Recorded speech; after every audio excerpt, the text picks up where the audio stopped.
You say bye fight fans too? Yeah, I said hey fight fans. And then bye fight fans.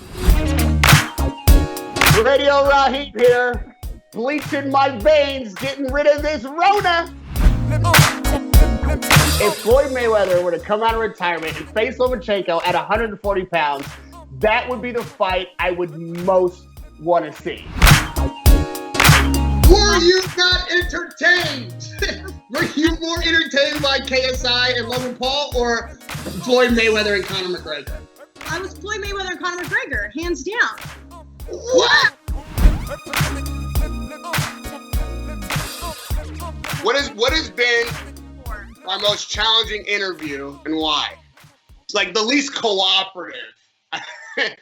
But I said Adrian Bronner last time. Fuck you and fuck boxing, brother. And I explained why that is.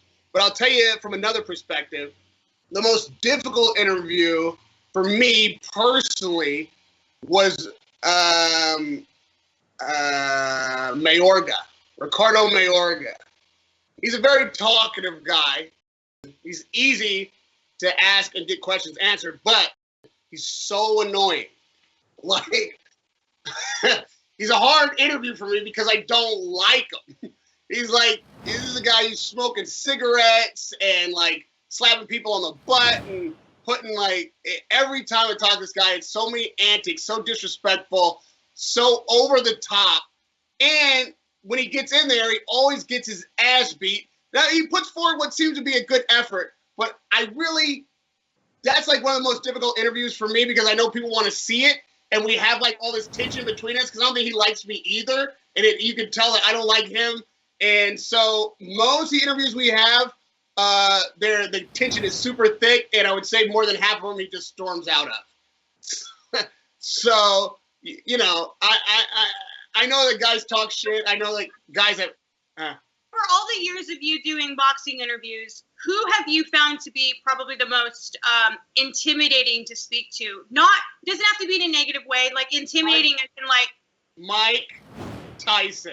Yeah. Because you never know what mood he's in from moment to moment. This is back in the day. Like now, again, that's why I keep telling people, you guys think you want to see this guy in exhibitions. You think, like, because he's been chill for a few years and it's all good and we just want to throw him back in the ring. I promise you, you really don't. Like, this was a guy who was on edge for a very long time. And the thing is, obviously, to this day, I have no problem talking to imposing figures or people who are even aggressive.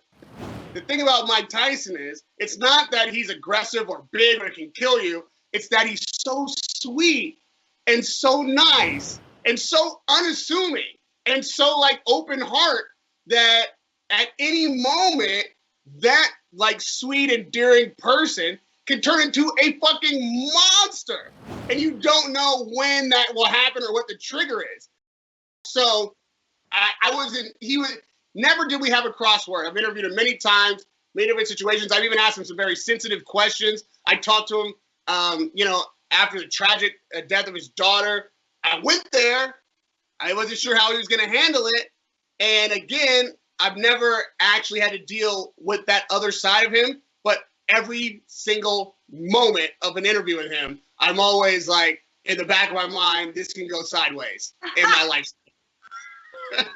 Mine, and you're never gonna guess. But mine, when I first started out in boxing, was Andre Ward.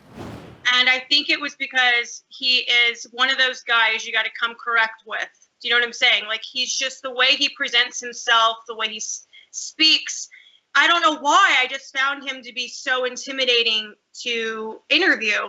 I mean, obviously, over the years, you get to know them and it gets easier. But initially, that was probably the person that intimidated me the most.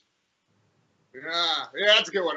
You got to be on your P's and Q's with Andre Ward. Yeah. If you're wrong, he will call you out. And he's so professorial about it. You know what I mean? Like, you don't want to get caught slipping. I think many people will remember my interview with Virgil Hunter. And it's your personal opinion because my personal opinion. This is like we said, it's perception.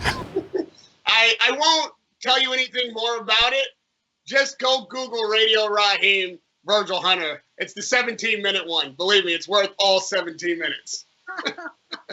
You say bye fight fans too? Yeah, I said hey fight fans. And then Bye fight fans. Radio Rahim here, bleaching my veins, getting rid of this Rona. If Floyd Mayweather were to come out of retirement and face Lomachenko at 140 pounds, that would be the fight I would most want to see. Were you not entertained? Were you more entertained by KSI and Logan Paul or Floyd Mayweather and Conor McGregor? I was Floyd Mayweather and Conor McGregor, hands down. What?